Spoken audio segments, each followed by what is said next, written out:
Aí abre o live.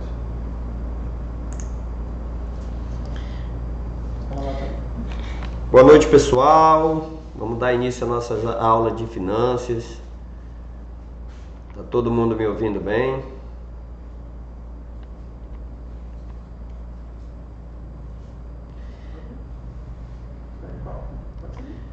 Então vamos lá. Bem, quando a gente fala em finanças, a gente fala na arte de administrar o dinheiro, ou seja, a gestão dos recursos. E nós sabemos que esses recursos, eles podem vir de duas maneiras. Os recursos de terceiros, que são os financiamentos, e os recursos próprios. E a gente inicia também a nossa aula com a seguinte pergunta, questionamento. Muitos produtores não apuram os resultados dos seus negócios corretamente. Às vezes acham que estão tendo lucro, mas na verdade o negócio está dando prejuízo. Mas por que isso ocorre?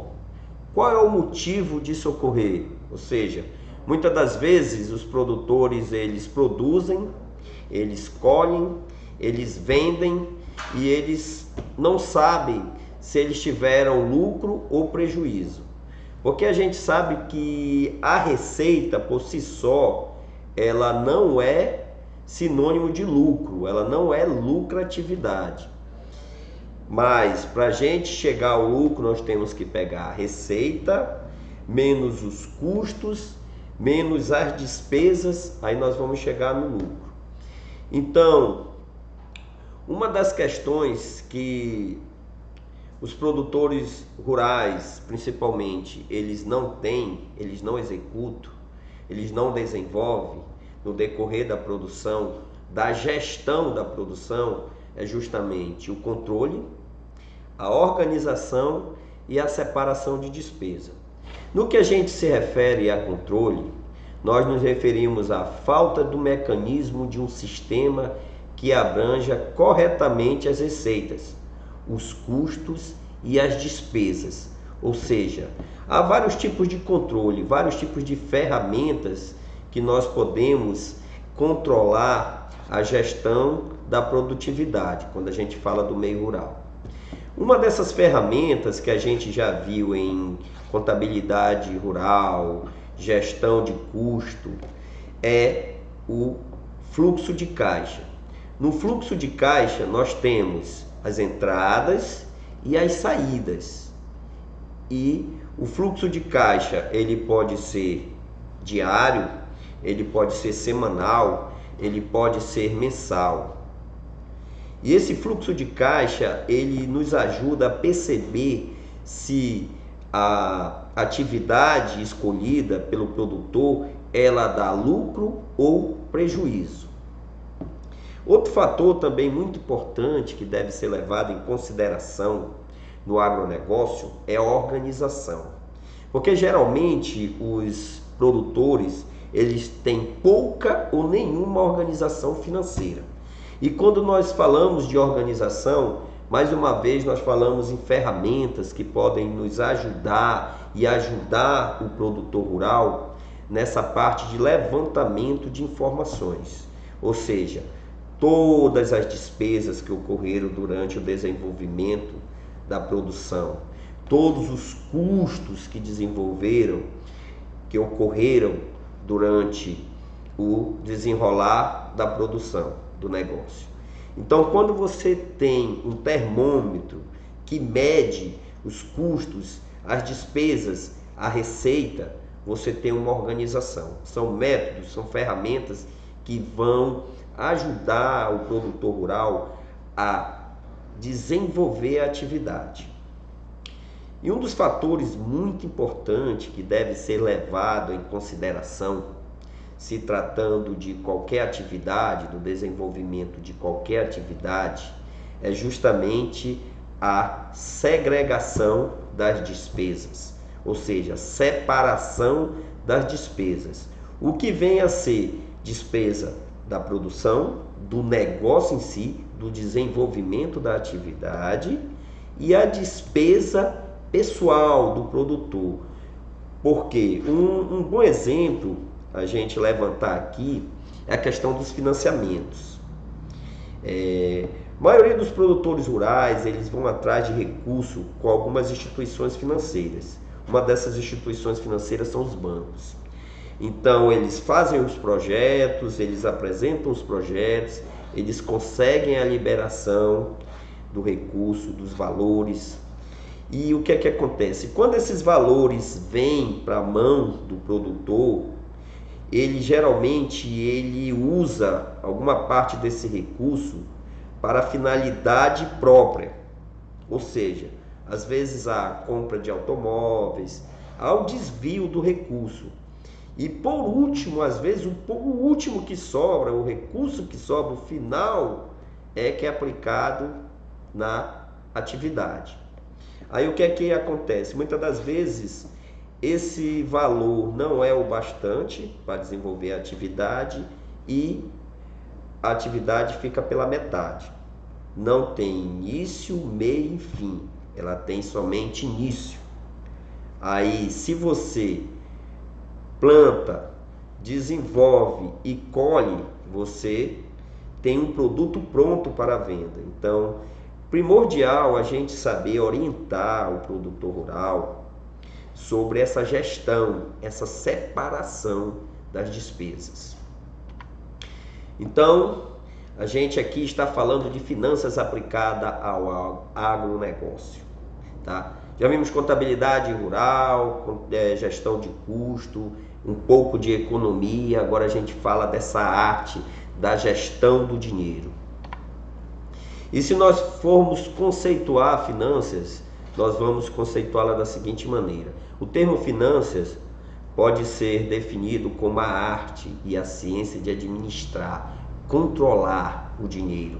Finança diz respeito ao processo, às instituições, ao mercado e aos instrumentos envolvidos na transparência de dinheiro entre pessoas, diretores, colaboradores, clientes e fornecedores, empresas e órgãos governamentais.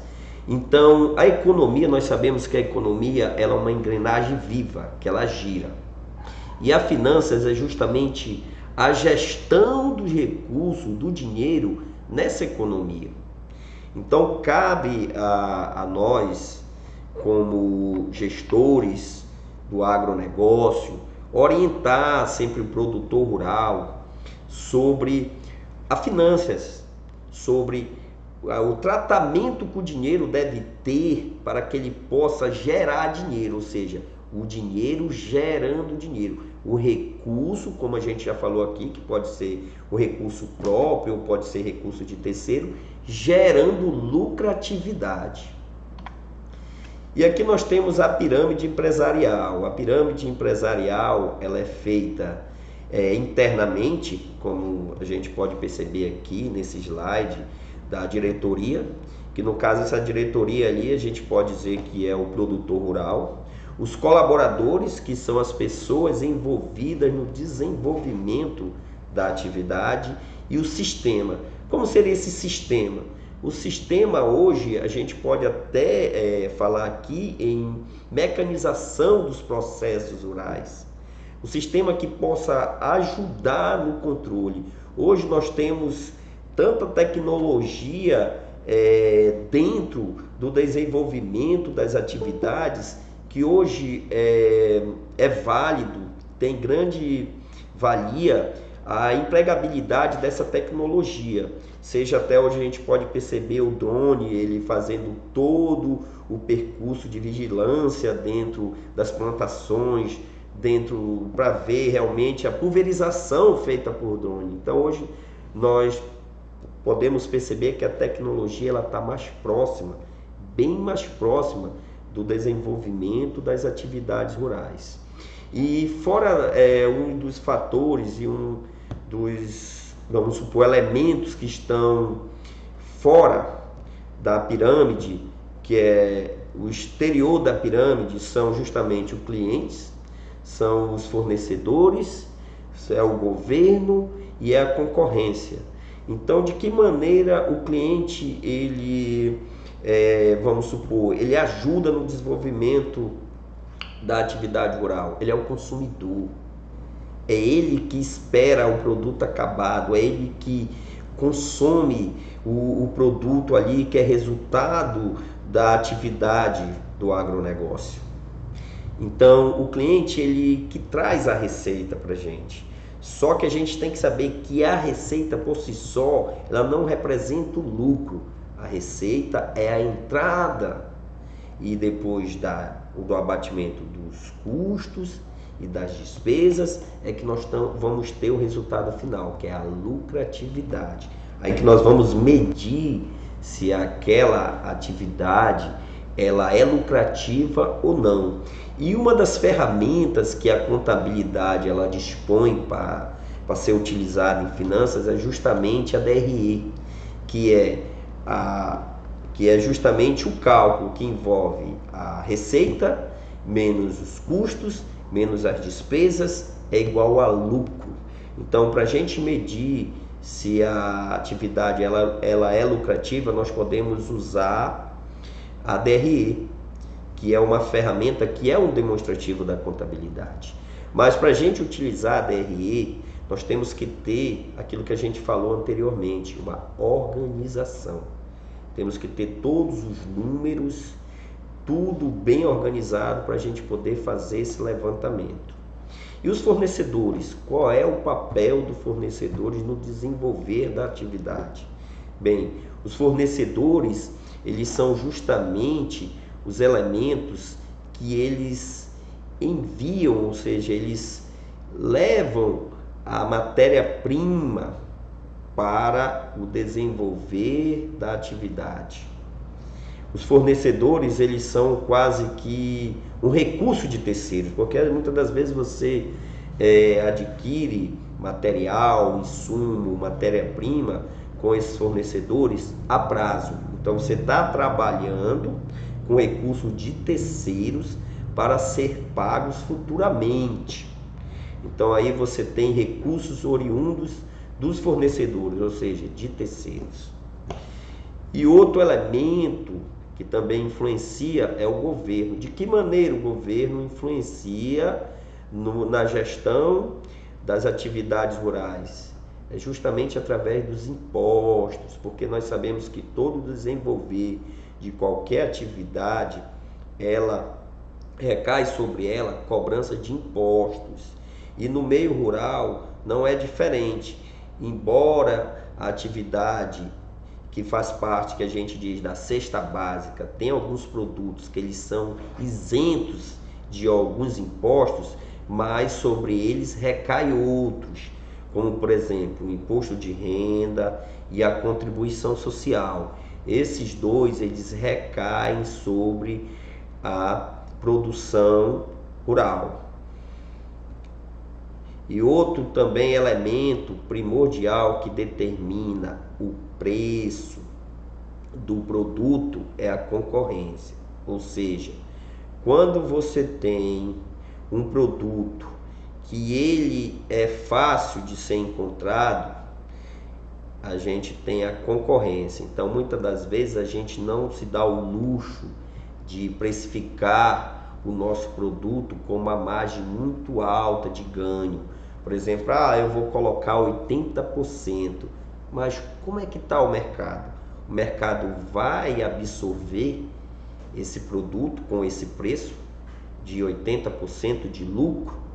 Não, às vezes tem concorrente que ele tem uma alta produtividade e ele baixa o preço, que é para poder vender o mais rápido possível, pois sabemos que o desenvolvimento, muitos produtos desenvolvidos, resultado do agronegócio, eles são perecíveis, ele tem uma vida curta. Então, não cabe aqui a nós determinar, bater o martelo e dizer, olha, eu vou vender com preço X e pronto. Não, nós temos que estudar o mercado para depois precificar o nosso produto. Então, introduzindo a nossa unidade aqui curricular, nós podemos dizer que, devido à existência de elementos da natureza, o agronegócio se diferencia das atividades urbanas. Elementos como solo, umidades, luz, calor, frio acabam influenciando diretamente na finalização da produção. Dentro deste cenário, é muito importante o conhecimento da cadeia produtiva, ou seja, os indicadores que estão inseridos dentro e os que ficam fora das empresas rurais. Então, resumindo aqui, nós sabemos que as atividades desenvolvidas no meio rural, elas são de risco, porque o clima ele influencia diretamente na produção. Às vezes você tem muito sol, às vezes você tem muita chuva e acaba comprometendo a produtividade. Então nós temos que ter conhecimento, experiência e habilidades para desenvolver a atividade. Muitas das vezes aí a junção da experiência dos produtores antigos com o empreendedorismo dos produtores que estão entrando agora, ou seja, a junção da experiência com a tecnologia, o novo conhecimento, a nova maneira de produzir, mas a gente não pode de maneira nenhuma descartar conhecimentos antigos, métodos antigos, porque senão a gente acaba caindo numa produção que não é desenvolvida, ou seja, num prejuízo. E aqui nesse slide nós temos a estrutura organizacional. Dentro da produção, fornecedores de insumo, propriedade agrícolas, agroindústria, comércio atacadista, comércio varejista, consumidor final, produto acabado. Então nós temos aqui o que a gente diz antes da porteira e depois da porteira. Antes da porteira, se nós podemos tomar como exemplo o queijo dentro da porteira. Nós temos todo o processo do leite, todo o processo da nata e desenvolve o queijo. O queijo já fica sendo o produto acabado, que é comercializado para fora da porteira, na agroindústria. A agroindústria, por si, ela vende para as empresas atacadistas. Essas empresas atacadistas, elas vendem para as empresas varejistas, que são aquelas empresas que vão se relacionar diretamente com o cliente, que é o consumidor final. Outra estrutura aqui muito interessante é justamente o papel do fornecedor de insumos, que ele é responsável pelo fornecimento da matéria-prima, do próprio insumo e serviços voltados e direcionados à produção. A propriedade agrícola, responsável pela transformação de matéria-prima em produtos acabados, além da gestão, administração do agronegócio. Então aqui, propriedade agrícola, nós temos aqui o elemento principal, que é o produtor. Então aqui é onde tudo começa. Os insumos são as sementes, os insumos são justamente tudo aquilo que vai iniciar a atividade. Por exemplo, a semente do feijão, que a gente vai plantar e depois colher o feijão, a do milho e assim sucessivamente.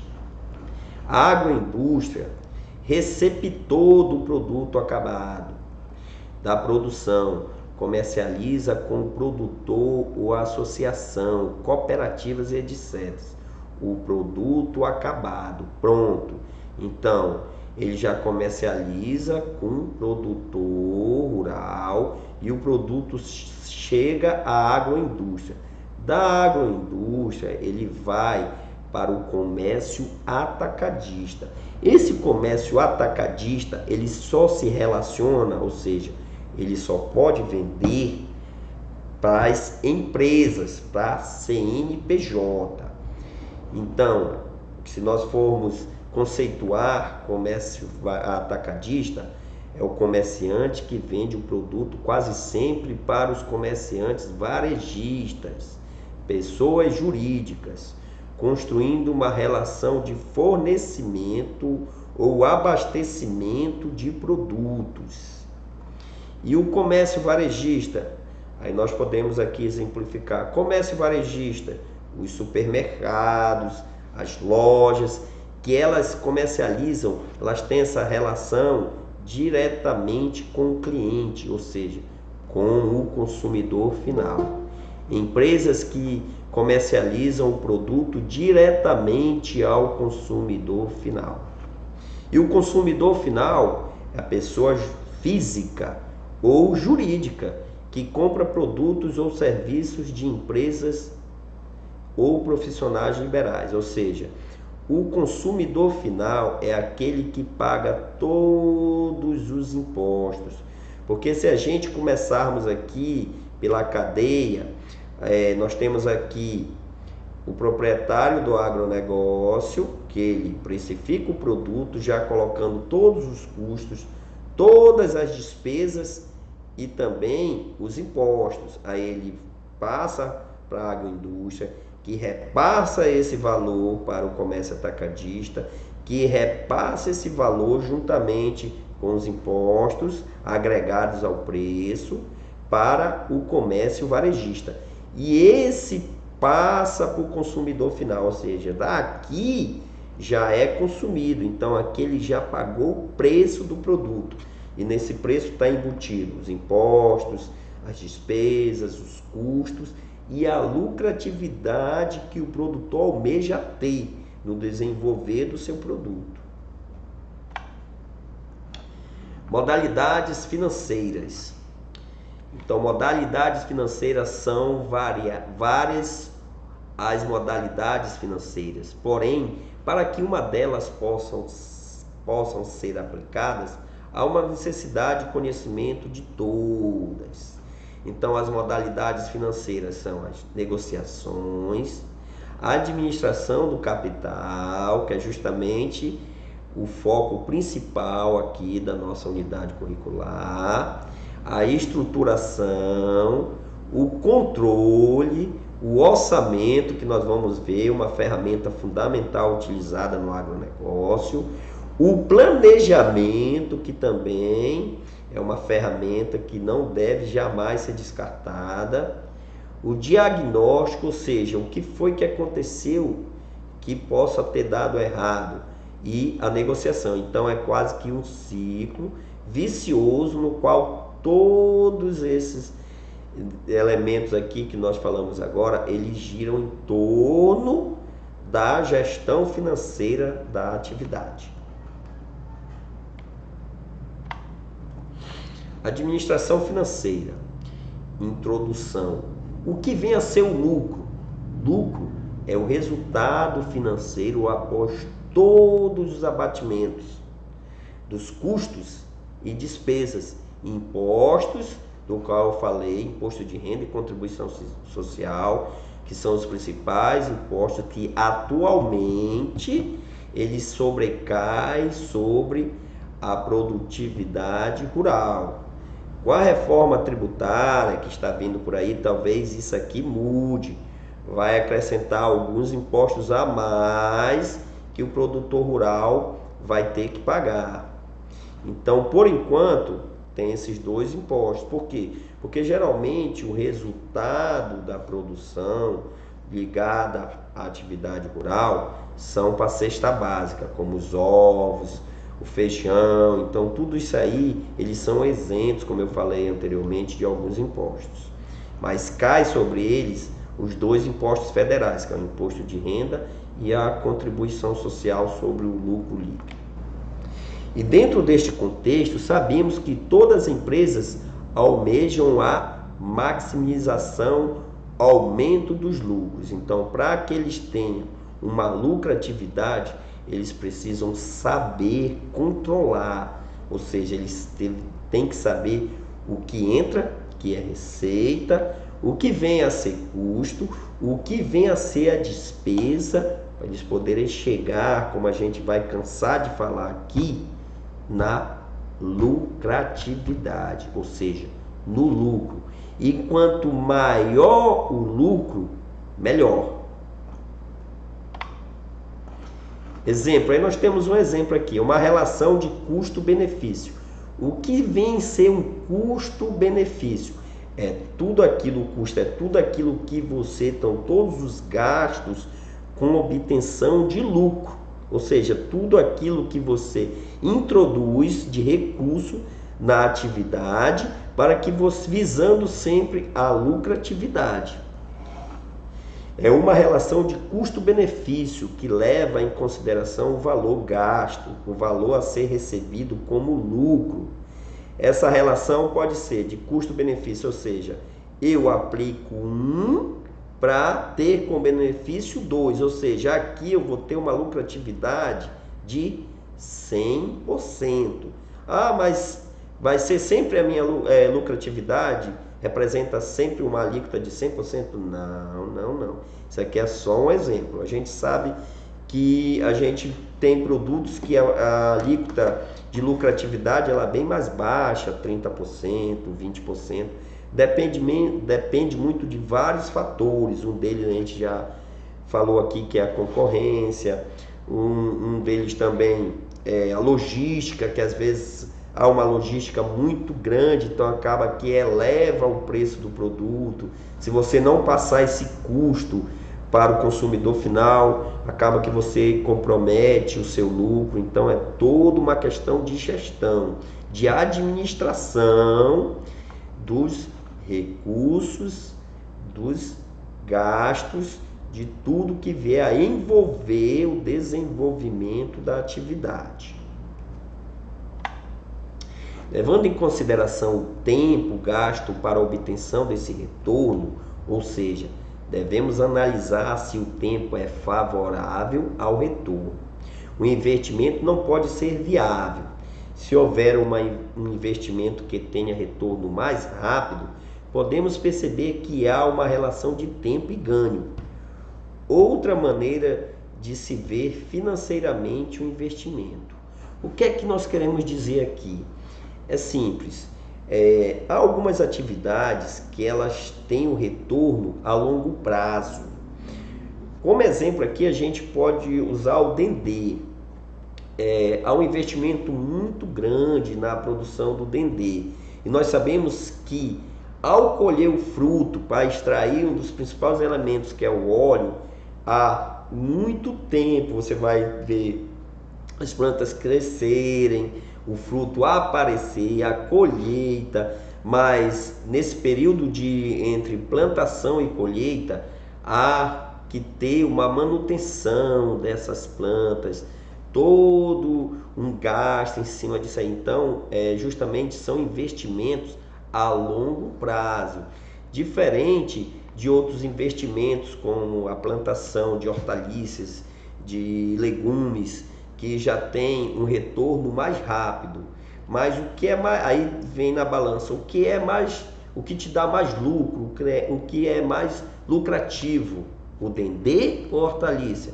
Aí cabe todo um planejamento, ou você pode ter atividade principal e algumas atividades secundárias, como a gente já viu aqui em outras disciplinas. Nós temos a minha atividade principal é a plantação do dendê, mas nada impede que eu tenha uma criação de frangos, que eu venda ovos, que eu venda hortaliças, que eu venda outras coisas. Então a gente sempre acaba dizendo da atividade principal e as atividades secundárias, para justamente ajudar no desenvolvimento da atividade principal. Porque muitas das vezes a atividade principal ela tem um longo prazo, ela tem um investimento que você vai ter a lucratividade a longo prazo, mas ela é tão rentável, o lucro é tão grande que vale a pena desenvolver, senão a gente não tinha certas atividades, a gente não via certos produtos.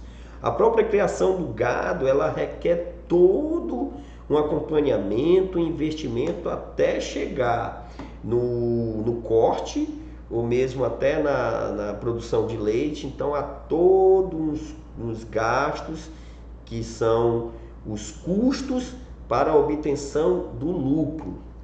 Então eu creio que tem que ter todo um planejamento, é feito todo um levantamento do tempo de início ao fim, do desenvolver da atividade, para a gente perceber e analisar se é viável ou não. Aí são planilhas, são orçamentos, é justamente a gestão do desenrolar da atividade. Desta maneira, podemos observar que deve haver uma preocupação constante em trabalhar a obtenção de resultados financeiros positivos, sem deixar de levar em consideração os princípios éticos que fazem parte de qualquer empreendimento, ainda mais o agronegócio, que utiliza dos recursos naturais. Aí cabe a nós aqui falarmos um pouco da sustentabilidade. Hoje a gente fala de maior lucratividade e menos impactos ambientais. Então hoje são desenvolvidas técnicas que não agridem muito os recursos naturais, não exploram muito. São várias maneiras do desenvolver da atividade que não há aquele impacto irreversíveis à natureza. Porque a gente sabe que alguns impactos eles são irreversíveis, que no desenvolver da atividade acabam tendo resultados que muitas das vezes não tem como se voltar atrás, não tem como plantar em solo que já foi muitas vezes explorado, já não dá mais. Então acaba que aquela área ali fica somente o solo, não nasce mais nada. Então há recursos, há tratamentos que esse solo vai ao manejamento, o solo fica em repouso enquanto o outro produz. Então há essas manobras que não causam tanto impacto à natureza. Isso nós podemos tratar como sustentabilidade. A administração financeira. As atividades empresariais no meio rural podem ser desenvolvidas pela pessoa física, que nós sabemos que é o CPF, o produtor rural, ou a pessoa jurídica, que nós tratamos como CNPJ. Porém, o mais viável é a constituição de uma empresa junto à Receita Federal, pois a empresa repassa à sociedade maior credibilidade, visto que os fornecedores e clientes procuram seguridade. Aí a gente fala aqui sobre a atividade desenvolvida por pessoa física, que é o produtor rural, e pelas empresas ligadas ao agronegócio. Claro que quando você se relaciona comercializando direto com as empresas, você tem uma credibilidade maior. Por quê? Porque é uma empresa, porque tem toda uma estrutura por trás dessa empresa, então repassa uma seguridade. E quanto mais seguro o investidor se achar, mais recurso ele vai disponibilizar. Enquanto a pessoa física não, ela não dá aquele volume de credibilidade, aquele volume de negócio. Mas a pessoa física hoje, ela pode estar vendendo o seu produto e emitindo nota fiscal. Hoje nós temos a nota fiscal do produtor rural, que é a nota fiscal avulsa, a qual é tirada no próprio site da Cefa, onde você vai até uma SERAT, você vai ser cadastrado com login e senha, você vai ter acesso ao site que emite a nota fiscal avulsa, e você vai emitir, porque muitas das vezes, muitos produtores, eles perdem grandes negócios, venda de volumes em quantidade maior, porque eles não têm esse conhecimento. Eu posso emitir uma nota fiscal para mim atravessar de de uma cidade a outra e vou passar por barreiras de fiscalização, mas a nota fiscal é justamente para cobrir, para proteger o produtor rural dele vender legalmente esse produto dele. Ele vai pagar imposto? Vai, em cima dessa nota, mas ele vai estar acobertado da comercialização. Então, por falta desse conhecimento da emissão de nota fiscal para o produtor rural, pessoa física, eles deixam de vender para outras cidades. Então, fica aqui esse conhecimento de se algum produtor rural necessitar desse serviço de emissão de nota fiscal, você pode estar auxiliando, você pode estar direcionando a ele para um profissional de contabilidade que vai justamente demonstrar, orientar ele para a emissão dessa nota. É algo legal que ele pode tramitar com o produto dele de uma cidade para outra, passando por fiscalizações, e é uma nota válida, é uma nota eletrônica que ela é aceita no mercado. Hoje nós temos vários produtores de ovos que eles vendem no CPF deles, emitem uma nota fiscal eletrônica, uma nota fiscal avulsa eletrônica, e essa nota, há muito tempo, ela já está disponibilizada pela Cefa. Então cabe aí só ir atrás desse conhecimento, desenvolver essa técnica e dar esse suporte ao produtor rural. Nota fiscal do produtor rural. A legislação tributária brasileira favorece os produtores rurais como pessoa física, permitindo que emitam notas fiscais e tenham inscrições no sistema tributário, inscrição estadual e municipal, semelhante a uma empresa. O ISS, Imposto sobre o Serviço, seu percentual varia de município para município, ou seja, é um imposto sobre serviço. Geralmente, a maioria dos municípios, eles cobram nesse imposto aí 5%, certo? É 5%. Mas, se referindo à emissão de nota fiscal avulsa, eletrônica, que é a nota fiscal do produtor rural, aí ele vai ter uma inscrição estadual, que é característica de CNPJ, de empresa, ele vai ter essa inscrição. Então, ele vai poder comercializar com essa inscrição. Produtor rural, pessoa jurídica. Diferente do produtor rural, pessoa física, o produtor, pessoa jurídica, necessita de mais organização, de um contador, do acompanhamento de um profissional de contabilidade, de organização que registre toda a atividade empresarial, gerando assim uma empresa, uma melhor gestão da empresa. Porém, poderá se beneficiar de alguns direitos tributários existentes na legislação.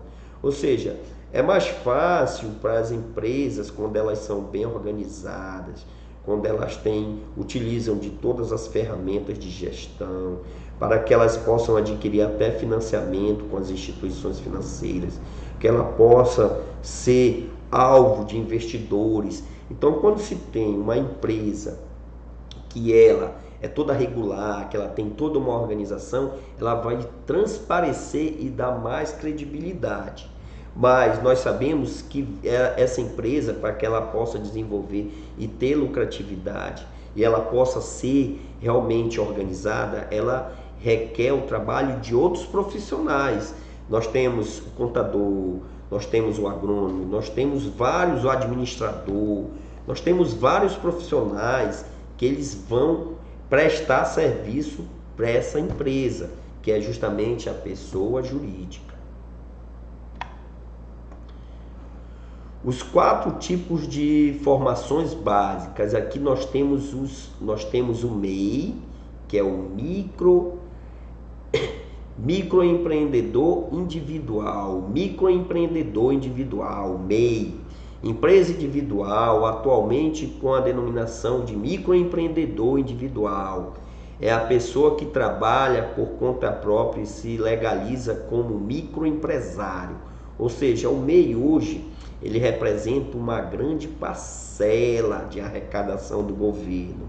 O que foi que o governo fez? O governo deu uma oportunidade para as pessoas que trabalhavam na ilegalidade e disse: olha, eu vou criar aqui um meio, uma microempresa que vai auxiliar vocês na arrecadação previdenciária, na negociação, na comercialização do produto de vocês.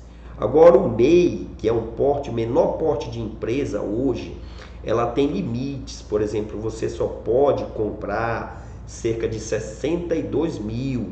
Aí o governo calcula uma lucratividade de 30%. Aí você vai chegar a 81 mil de saída.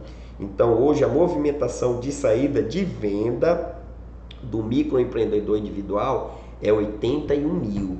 Ah, mas quando eu falo de MEI, eu estou falando do porte da empresa. Hoje é viável, muito viável. Você tem a seguridade previdenciária e você tem aí também uma oportunidade de melhor comercialização dos produtos. Só que o MEI, ele também tem um compromisso, que é o DAS, Documento de Arrecadação do Simples. O Simples seria o regime tributário do MEI. Então o DAS do MEI, ele é pago mensalmente. Hoje ele está, dependendo da atividade, entre 57 e 58 reais, mas compensa porque você vai estar contribuindo com a Previdência, você vai estar sustentado pela Previdência. Vamos supor que um produtor que ele tenha um MEI e ele comercializa alguns produtos e ele vem a adoecer, ele vai ter essa seguridade, ele vai ter benefícios constituindo o MEI. E aqui também nós falamos da Eireli. O que vem ser Eireli? Aqui nós já vamos estar falando da natureza jurídica da empresa. A empresa individual de responsabilidade limitada pode ter um faturamento bruto anual bem superior ao MEI, preservando a individualidade do proprietário. Ou seja, para se tornar uma Eireli, que é justamente o que foca a Eireli, é justamente isso aqui, ó, preservando a individualidade do proprietário. Ou seja, quando a sua empresa é Eireli, o regime jurídico dela, a natureza jurídica dela é Eireli, isso quer dizer o quê?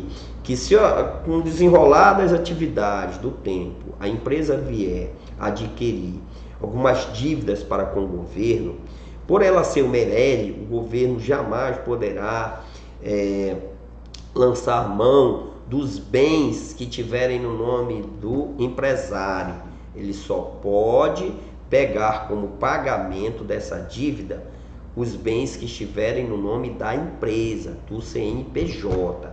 Mas Eireli é a natureza jurídica. O porte das empresas aqui que tem a natureza jurídica como Eireli, elas são a ME e a EPP, microempresa e empresa de pequeno porte. São umas negociações, por exemplo, a ME, ela tem 360 mil para negociar a faixa dela, enquanto a EPP são 4 milhões e 800. Então já dá uma folga a mais, já não há aquela preocupação. Porém, essas duas empresas, elas já devem ter, por ser esse porte de microempresa e empresa de pequeno porte, ela já tem aí constantemente a figura do contador. Ele já tem que estar presente nessa empresa para auxiliar na gestão da empresa. E também aqui nós temos outro regime jurídico, que é limitada.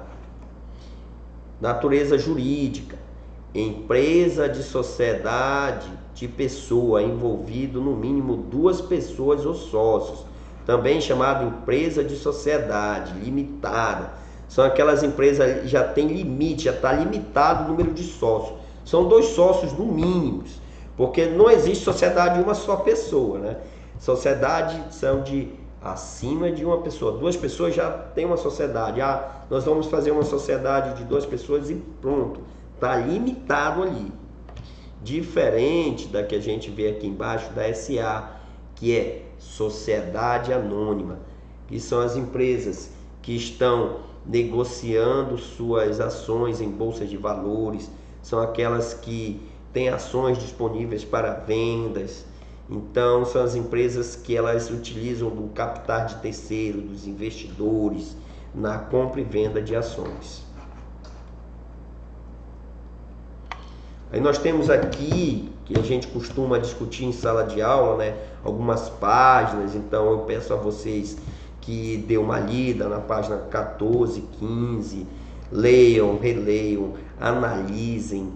Eu preciso sensibilizar vocês ao conhecimento, leem, discutem, procuram, pesquisem para que vocês possam ter o conhecimento de finanças.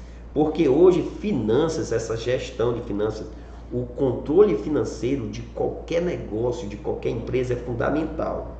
Até o controle financeiro individual. Por quê? Porque a maioria hoje dos brasileiros, eles vivem endividados.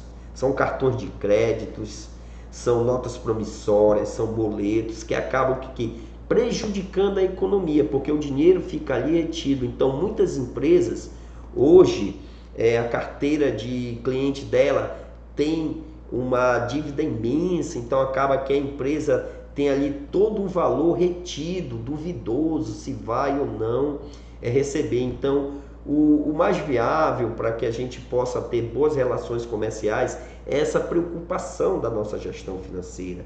Gastar o que estiver dentro do orçamento, ver o que entra, tanto para a empresa, pessoa jurídica ou pessoa física, qual é a minha renda, o que eu comprometo para gastar, o que me sobra para a empresa. Será que eu tenho capacidade de honrar com a minha dívida?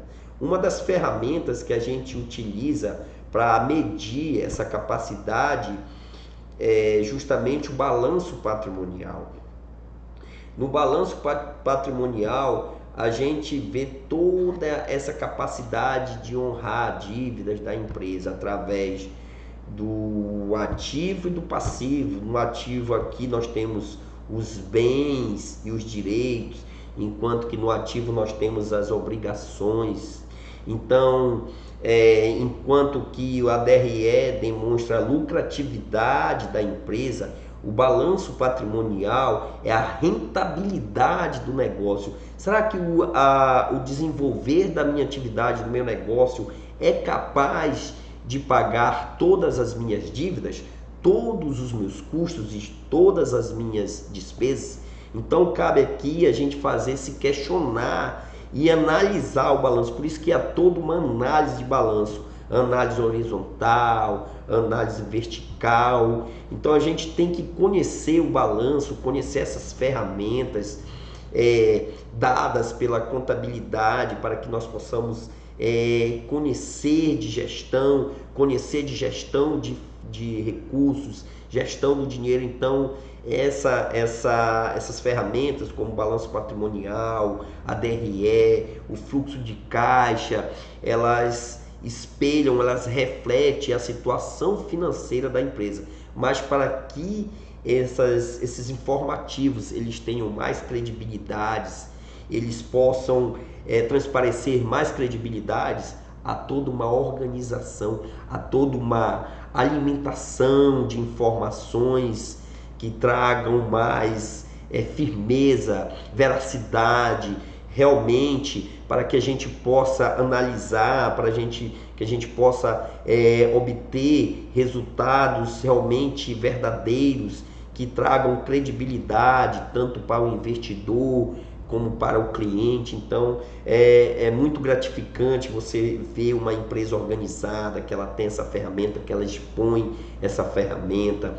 Então cabe aqui também a gente falar sobre o orçamento, que a gente já viu em unidades curriculares anteriores, que o que vem a ser o orçamento, que é justamente um levantamento em planilha de todos os custos, todas as despesas da atividade a ser desenvolvida. Então vai ser listado ali tudo, quanto de semente, quanto de defensivos, mão de obra. Então todo aquele levantamento através de planilha, com valores, tudinho, aí você vai chegar ao custo da sua atividade a ser desenvolvida.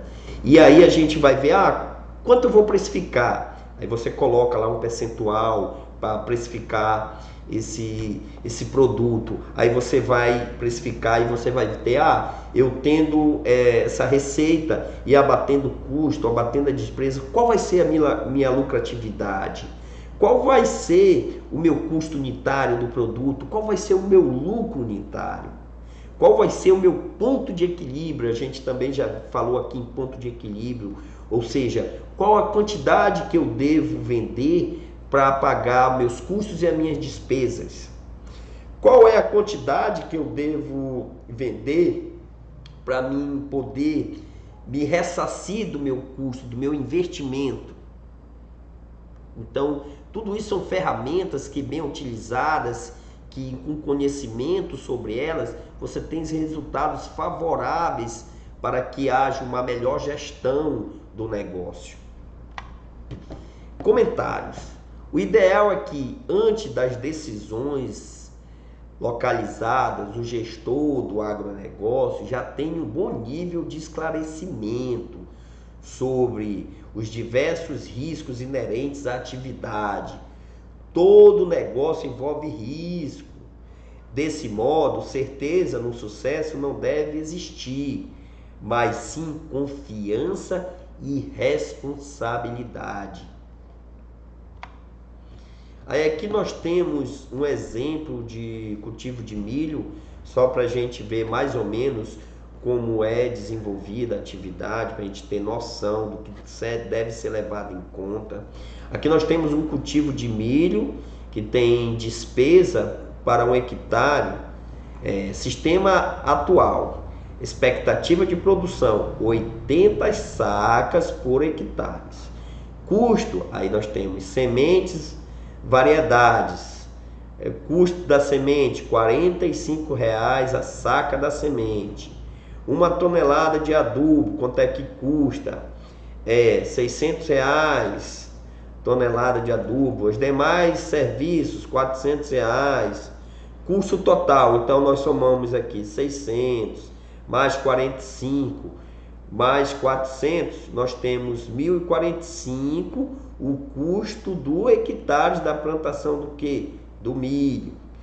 A receita esperada, a produção são de 80 sacos, então o custo do saco é o que? R$16,00 da saca do milho, aqui uma hipótese, a gente sabe que hoje está bem mais alta.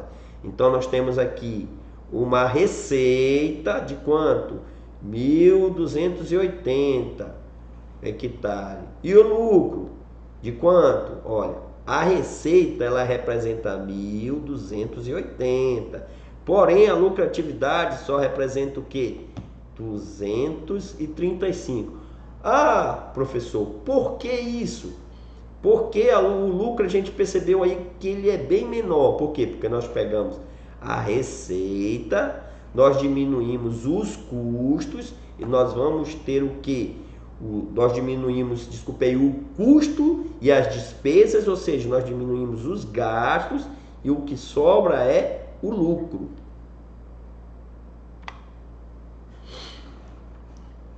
Sistema proposto, expectativa de produção, 110 sacas por hectare. Aqui a gente tem uma produção maior. Custo da semente variado, Y, R$ 70,00. E a tonelada do adubo por hectare, 970. As demais serviços, 400. Então aqui nós temos um exemplo de outro desenvolver da atividade com um custo total de 1.370. Só que aqui, receita esperada, 110 sacas vendidas a R$16,00. Nós vamos ter aqui uma receita esperada aqui de 1.760. E o lucro de 390. Novamente, como a gente chega nesse lucro? Nós pegamos a receita, que não significa lucro, mas as entradas, nós diminuímos os gastos, que são os custos e despesas, e o que sobra é o lucro. Comentário. No exemplo, o sistema proposto considera a utilização de uma nova variedade de semente de milho para a produção de grão. Ou seja, no segundo exemplo aí, nós temos uma semente melhor. Ela custou mais caro? Custou. E aí o que entra? O custo-benefício. Ela custou mais cara, porém ela vai trazer mais lucratividade. Por quê? A gente passou de 80 sacas para 110 sacas. A gente não aumentou o preço de venda. Nós aumentamos o que? A produção. Mesma área produzida, tudo, mas muitas das vezes nós temos que perceber a qualidade do insumo, da matéria-prima. Então, muitas das vezes é mais viável você gastar nessa compra de produtos bons que vão ter uma produtividade maior, que vai lhe dar um maior resultado, que você tem um maior resultado, você tem uma maior lucratividade. Nesse exemplo aí, qual foi o benefício que o produtor teve? A produção foi maior, passou de 80 para 110 sacas. O preço de venda continuou o mesmo, só aumentou a quantidade de sacas, ou seja, a produção. Então, quando a gente fala de custo-benefício, a gente fala nisso aí. Eu vou investir quanto para ter quanto de retorno? Eu vou investir R$1 para ter R$3 de retorno? Eu vou investir R$5 para ter R$15 de retorno? Eu vou investir R$5 para me ter 50% de retorno, que seria 5 mais 2,50, que é os R$7. Eu vou tirar o que eu investi, que foi 5, vai ficar o meu lucro de 2,50. Então, o mecanismo, a gestão de finanças do recurso são praticamente isso daí. Muitas das vezes a gente tem recursos que, bem aplicados, eles geram lucros. E nós temos recursos que, mal aplicados, geram prejuízos. Porque nós sabemos que o desenvolver da atividade do agronegócio traz sempre um risco por detrás dela. Então, o conhecimento, a experiência, a habilidade e a utilização das ferramentas disponibilizadas pela contabilidade, elas tragam desenvolver o melhor conhecimento, e é um diferencial competitivo hoje. Hoje nós sabemos que a competitividade ela está para todas as atividades. Não tem mais uma atividade que você desenvolva só. A gente vê em economia o monopólio, o oligopólio, só que isso daí hoje em dia já é mais difícil, a concentração da atividade num único produtor. Não, nós vemos empresas desenvolvendo a atividade e tendo como resultado grandes volumes de sacas, grande volume de produtos. Então acaba que quando você se tem um grande volume de produção, você acaba que lançando aquele produto com preço mais acessível para o consumidor. Então o diferencial está nisso aí, de como administrar, de como ver qual atividade é mais lucrativa, qual é os custos que vão me gerar lucro, custo-benefício. Será que aquele produto ali, será que aquele financiamento ali com juro menor, enquanto aquele com prazo maior de pagamento? Então é toda uma gestão. Não adianta, muitas das vezes acaba que o produtor rural ele fica num ciclo vicioso, ele paga para trabalhar, ele pega os recursos e ele começa a desenvolver a atividade fica pela metade. Por quê? Porque houve desvio desses recursos. Então, finanças justamente ela vem para administrar, para sensibilizar o empresário, seja do meio rural ou até o empresário urbano, sensibilizar ele dessa gestão, que o lucro é o final de tudo, é a receita menos os custos, menos as despesas. O lucro é o resultado. Receita não significa lucro. Receita é entrada de dinheiro, mas o lucro é justamente a receita menos custos e as despesas. Então eu vou falar constantemente essa conta, essa ferramenta da DRE, que você já conhece, justamente que a gente viu em contabilidade rural, vimos em gestão de custos, justamente que é para vocês trazerem ela e aplicar em finanças. Porque o que vem a ser um bem, o que vem a ser um direito, o que vem a ser uma obrigação, isso sempre vai tramitar no desenvolvimento da atividade. O que é o custo da atividade? O que é a despesa? O que é a diferença de custo e despesa, que a gente já viu que custos são todos os gastos com obtenção de lucro, enquanto que as despesas são gastos inesperados, como por exemplo, um caminhão na logística, ele vai transportando um produto, ele acaba ali que tendo problema mecânico, então ali você vai gastar com mecânico, você vai gastar com o outro veículo para transportar aquele produto, então acaba ali que você vai ter um gasto maior, inesperado. Então isso a gente denomina, a gente classifica como despesa. E nós sabemos que toda atividade ela é sujeita à despesa, é de risco. Certeza nós não temos, mas confiança e um bom trabalho, uma boa gestão é um diferencial hoje no mercado competitivo. Discutir também aí, eu indico para vocês ler na apostila de vocês as páginas 18, 19, 20, leiam, releiam, se questionem, crie esse pensamento, essa opinião, saber todo o porquê de a gente estar tratando desse assunto, daquilo que liga a contabilidade, finanças, a economia, a gestão de custo. Então há toda uma engrenagem que gira em torno dessas disciplinas que elas acabam falando uma da outra, vão se ligando, são multidisciplinar hoje, finanças. Finanças hoje você traz para a vida, você traz para os negócios. Então eu sou a favor eu acho que deveria ter, toda a escola hoje ela deveria ter uma disciplina de finanças para educar o aluno, a sociedade em si, sobre a aplicação dos seus recursos. Hoje o Brasil fala em aplicação financeira. Hoje a gente vê uma visão maior para o dinheiro trabalhar para a gente.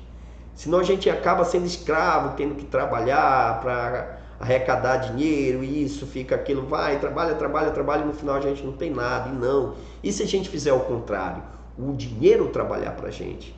Então finanças é isso aí, você saber administrar a gestão dos recursos.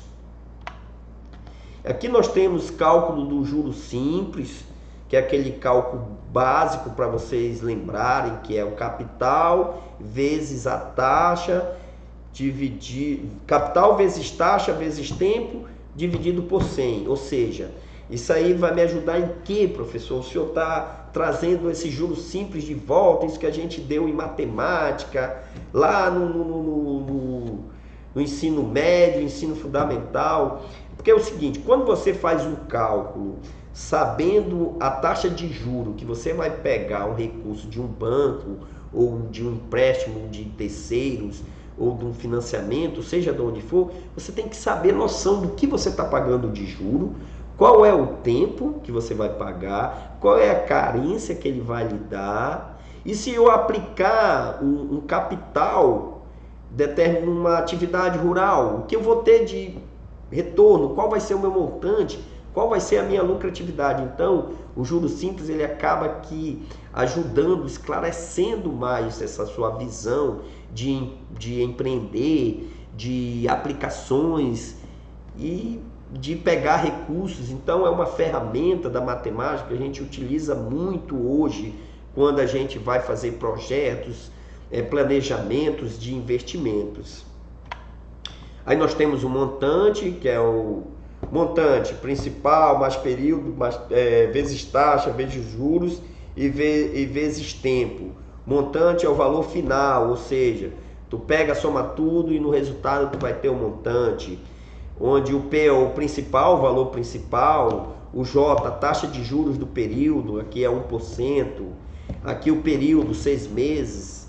Então você tem aí o valor aplicado mais os juros que rendeu, você tem um montante. O valor, eu apliquei 1.000 e tive um rendimento de 1% em 6 meses.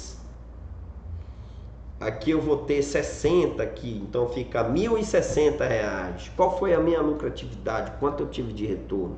É viável esse negócio? É viável essa aplicação? Aí a gente vai fazendo esses cálculos para ver. Será que não, se eu aplicasse num banco, uma aplicação financeira de longo prazo, será que não seria mais viável quando eu pegasse esse montante, que é justamente o capital mais os juros que teve esse dinheiro? Então aí a gente cabe o dinheiro trabalhando para a gente. Não a gente trabalhando, mas o dinheiro trabalhando. Então o sonho hoje do investidor é isso. Ele aplicar, ter lucratividade, aplicar de novo. E acaba que ele fica um investidor e ele faz com que o dinheiro trabalhe para ele e usufrui. Ele fica só usufruindo dos resultados. Então finança é a arte de administrar o dinheiro. Os juros compostos, que aplica-se determinada taxa de juro a cada período. O novo valor será aplicado à taxa de juros, repetindo até o fim do prazo pactuado. Exemplo, aí seria o juros sobre juros.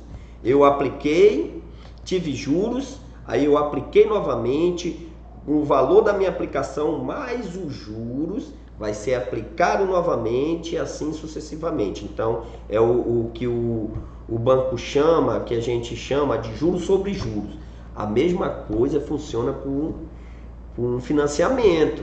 Às vezes o financiamento é juros sobre juros. Então a gente tem que ver aí qual financiamento é mais viável, qual que vai ter menos taxa de juros, é juros sobre juros. Então a gente tem que ver essa questão aí, sempre analisando, sempre analisando. Aí nós temos o cálculo aqui do juros sobre juros, que depois vocês podem dar uma analisada melhor, ver como foi todo o passo a passo aqui. Esse slide eu disponibilizei no grupo para vocês podem baixarem, dar uma analisada. Essa aula aqui vai ficar gravada também, disponível para vocês. Vocês vão poder ver quantas vezes for necessária, até ir fixando na cabeça de vocês conceitos, o que a gente tratou aqui, todo esse processo, o que vem ser realmente finanças, porque finanças é algo que vocês estão dando aqui. Dificilmente alguém já deu finanças. Se não for um curioso que vai atrás do conceito, do que trata essa disciplina, raramente se vê. Então aqui a gente vê, a gente discute, a gente expõe, e vocês têm um material, uma apostila aí show de bola que dá para vocês aprenderem muito, lendo, relendo ela, estudando realmente. Aí cabe a vocês ver onde vocês querem chegar, porque o professor é um facilitador, ele vai plantar aí a sementinha da curiosidade em vocês. Agora cabe a vocês o desenvolver, o regar dessa semente, para que vocês possam aprender mais e mais. Porque hoje nós sabemos que o conhecimento é um diferencial para o mercado de trabalho, um diferencial para o desenvolver do ser em si. Então o conhecimento hoje é tudo. Então cabe a vocês procurar, pesquisar, despertar, cabe a mim sensibilizar vocês desse aprendizado, dessa procura constante pelo conhecimento.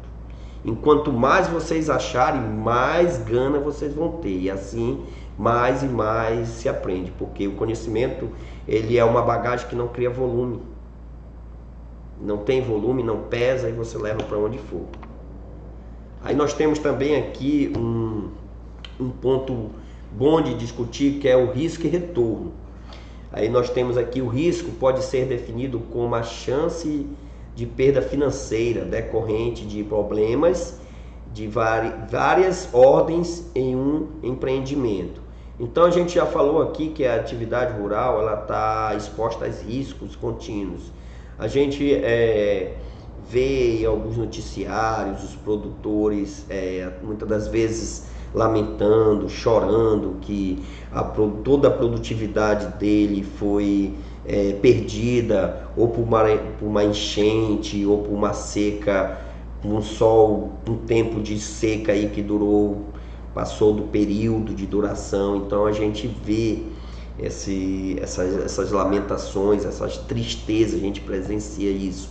Então, para que isso não aconteça, a gente tem que saber onde está produzindo, o que produzir, como produzir, a quantidade que deve ser produzida. Então, isso, ferramentas de conhecimento vão lhe proporcionar esse conhecimento. Então, vale a pena a gente pesquisar. Vocês, como estudante no Senar, sabem que são várias disciplinas ligadas ao desenvolvimento da produtividade, à gestão da produtividade e uma série de coisas que contribuem. Então, finanças é mais um conhecimento que vocês vão adquirir. Nós temos também aqui o retorno. O retorno é obtido em uma atividade, deverá ser sempre mensurado em percentual. Ou seja, eu investi 50 mil, vou ter qual o percentual de retorno? 50%? 10%? 20%? 100%? Então, o percentual, ele acaba que ele atrai os investidores. Quando você diz assim, olha, eu lhe proporciono um investimento que vai lhe dar um retorno de 10%, já brilha no olho do investidor aquele cifrãozinho. Poxa, qual é o investidor que não quer um retorno de 10%, de 20%? Então, fala-se muito em percentual para ter mais atratividade. Então, o retorno é obtido em uma atividade deverá ser sempre mensurado percentual, tendo como base o capital investido. O retorno não deve ser mensurado de forma monetária, em percentual, para ser mais atrativo. E aqui nós temos um gráficozinho que determina que o risco deve ser baixo, enquanto que o retorno deve ser alto. Evitar, por exemplo, risco, evitar a todo custo. E o retorno altamente atraente. Então, quando eu digo aqui que o retorno é de 50%, de 100%, se torna bem atrativo. Mas quando eu digo que o risco da atividade representa 50%, 100%, o risco é muito alto. Quando eu falo muito que o risco é elevado, que ele é alto, tudo, mas investidores vão sair desse investimento, não vão ter atratividade para o investimento. Mas quando eu falo em retorno alto, então quanto maior o retorno, melhor o investimento. Quanto maior o risco, menor o investimento. Então nós temos sempre que ter isso em mente. Aí nós falamos já de orçamento, aqui a gente vai só somar, tá? Orçamento é um plano financeiro estratégico,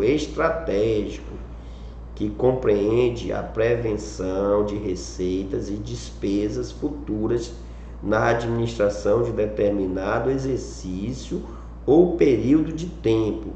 Quando ele fala aqui em exercício, ele fala no ano, de janeiro a dezembro nós temos um exercício.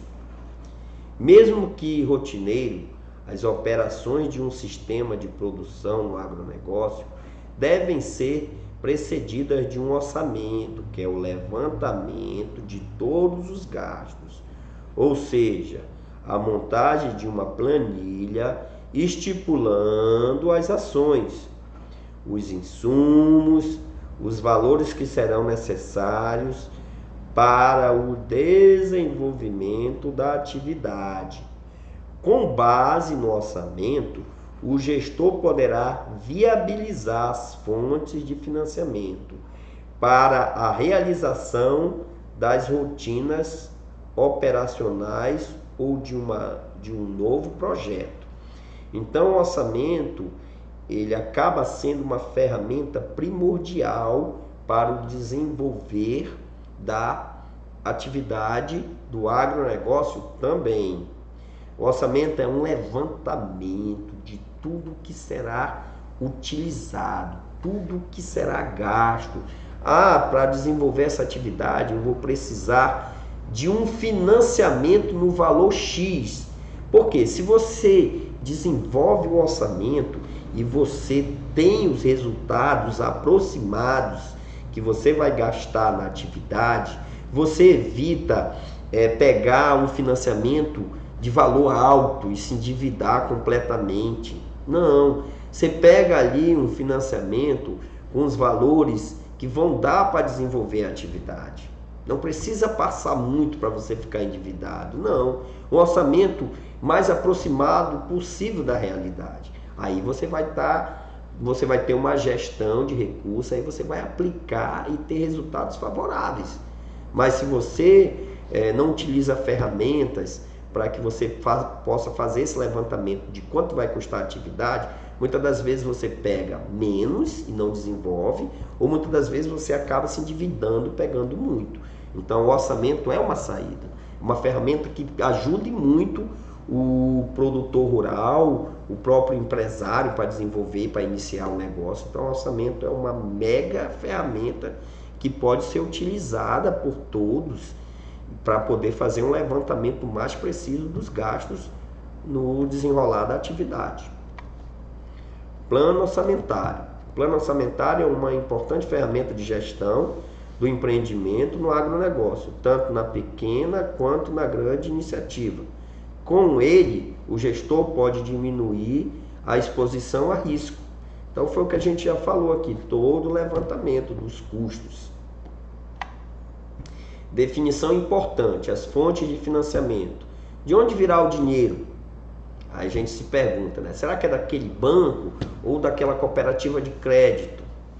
Qual é o que está mais viável? Qual é o de menor juros? Qual é o que tem o maior prazo de pagamento? Qual a carência? Então tudo isso tem que ser levado em conta.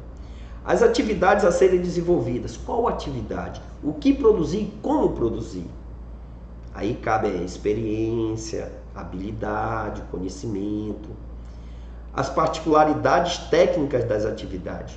Do que a atividade necessita? Quais são os recursos que essa atividade necessita para ser desenvolvida? Então essas perguntas e as respostas a gente tem aqui em finanças, através dessas ferramentas que são utilizadas para melhor gerenciar, administrar o desenvolver da atividade. E nós temos aqui um exemplo de orçamento.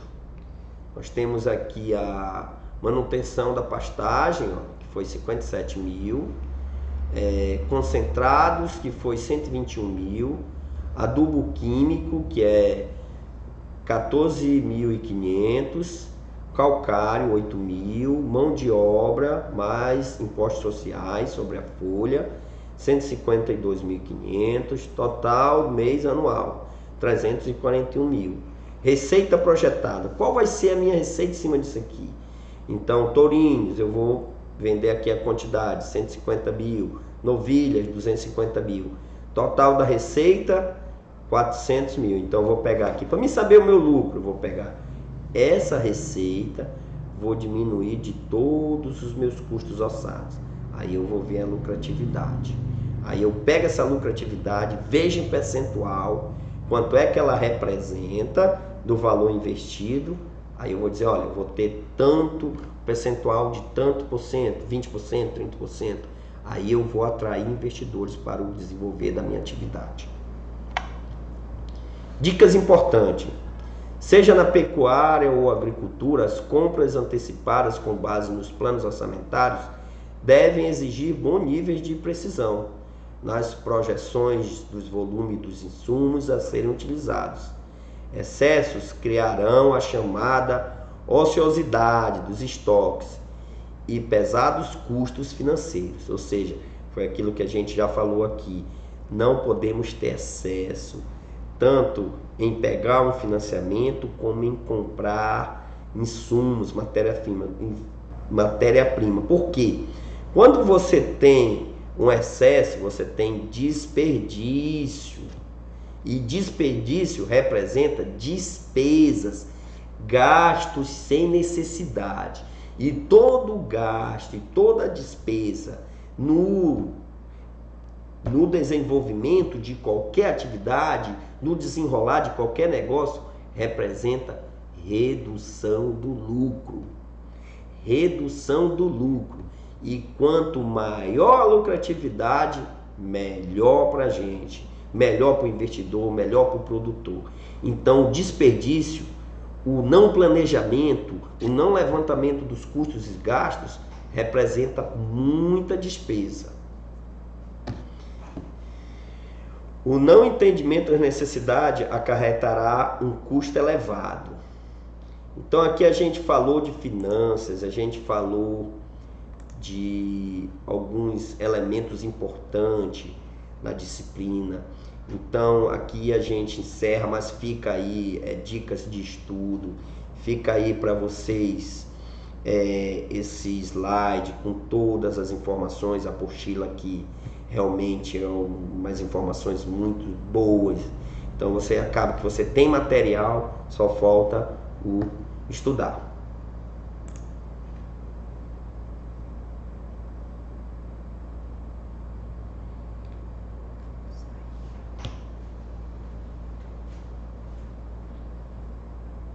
Para a gravação.